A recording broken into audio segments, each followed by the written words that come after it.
Claudette, thank you. Well, as many of our communities deal with violent crime, some are wondering if we are nearing the end of that surge or if this is just the beginning. Fox 40's Karma Dickerson spoke with Sacramento leaders about whether or not the last 2 weeks are an indication of more violence to come. When shots rang out at Fair Oaks Park Monday afternoon, a team of 14-year-old softball players had just finished a game. My granddaughter was one of those young ladies, and last night she would not leave my side. Mervyn Brookins, CEO of Brother to Brother, a mentoring organization that seeks to help men leave lifestyles of gang violence and incarceration, is all too aware of the increase in high-profile violent crime. He believes the pandemic has been deadly in more ways than one. What does COVID have to do with, shootouts in the street? The easiest way to describe it is look at a person who was incarcerated for an extended period of time. Their social, emotional, psychological, their development stops. Then one day the doors are open and they're expected to function normally. America was arrested for a couple of years.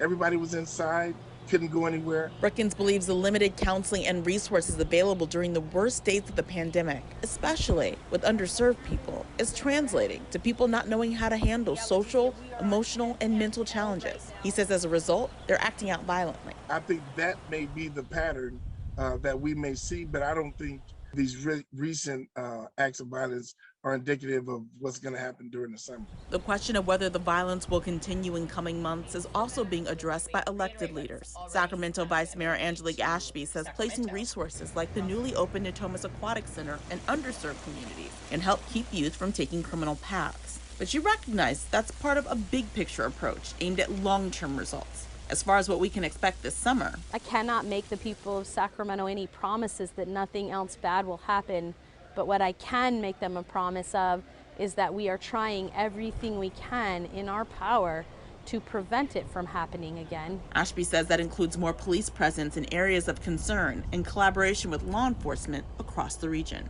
In Sacramento, Karma Dickerson, Fox 40 News.